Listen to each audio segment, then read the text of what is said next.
J'allais à l'école Durand. J'ai fait jusqu'à la 4e année, je pense, à l'école Durand. Et là, j'ai eu une crise d'appendicite. Dans ce temps-là, on ne savait pas ce que c'était une crise d'appendicite.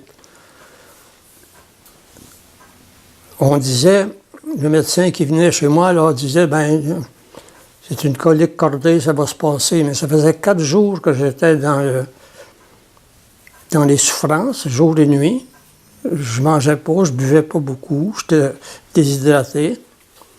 Alors finalement, au bout de la 4e journée, le médecin qui venait dit, je sais pas quoi c'est ton enfant, dit, moi ici, il n'y a pas de chirurgien ici, il ne se fait pas de chirurgien à Mont-Laurier. Alors, faut que tu ailles à Montréal. Et justement, mon père avait une sœur qui était religieuse à l'Hôtel-Dieu de Montréal. Et il a communiqué avec elle, il a dit, ben, viens-t'en tout de suite avec lui, puis je vais voir un chirurgien, puis on va l'opérer.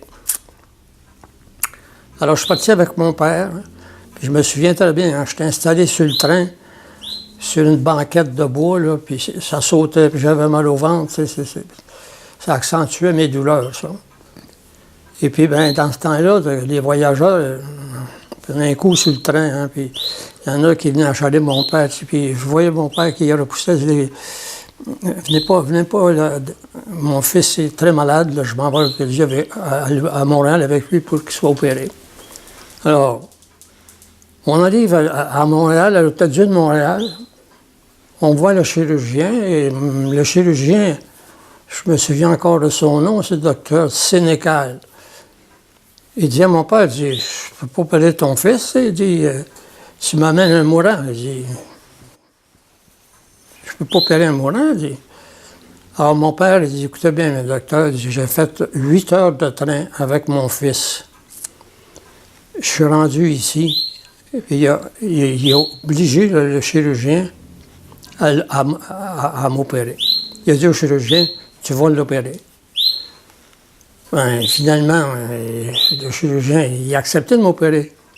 Mais ça a été difficile, puis je me souviens encore très bien quand ils m'ont endormi. Hein, dans ce temps-là, on endormait au chloroforme, et puis on partait vite, puis là, ils nous opéraient.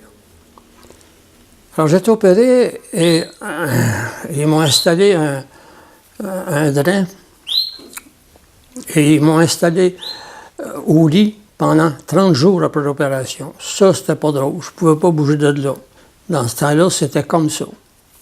Fait qu'au bout de 30 jours, moi, j'étais un peu fatigué de ça. J'ai dit, écoute, on va me lever.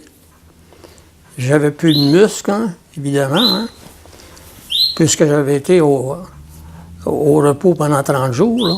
Je me lève, puis bon, les jambes tombent sur le derrière, comme on dit, là. De misère à me relever de là. Puis finalement, j'ai passé au travers. C'est une espèce de guérison miracle qui est arrivée. En tout cas, j'ai passé au travers de ça. Et là, par la suite, ben, c'est là que ma tante religieuse à l'Hôtel-Dieu de Montréal a dit « Faut que tu fasses tes études, toi. » Ben, j'ai dit « Oui, mais j'ai dit « J'ai pas les moyens. » Mais j'ai dit « Je peux pas, j'ai pas d'argent, moi. » Elle dit, tu n'as pas besoin. Elle dit, on garde des enfants ici à l'Hôtel-Dieu de Montréal. On a un endroit pour eux, là. Il y a plusieurs enfants, parents avec les religieuses ici, qui ont leur demeure là. Et pour payer un peu les frais de leur séjour, vous allez servir la messe des prêtres. Parce qu'il y avait tout un département à l'Hôtel-Dieu de Montréal où c'était des religieux qui étaient hospitalisés. C'était leur place. Alors le matin, ben, on allait servir leur messe. Alors, c'est comme ça que, ayant fini ma 4e année, 5e année, je suis resté à Montréal. Et là, j'ai été à l'école Aulier, à l'école Saint-Jean-Baptiste, à l'école Aulier, puis au collège Sainte-Marie. Mais je voyais bien que ça fonctionnait pas, tu sais. j'aimais pas cette situation-là à Montréal. Je m'ennuyais de mon laurier, autrement dit. Puis j'ai perdu du temps, là, tu sais. Là.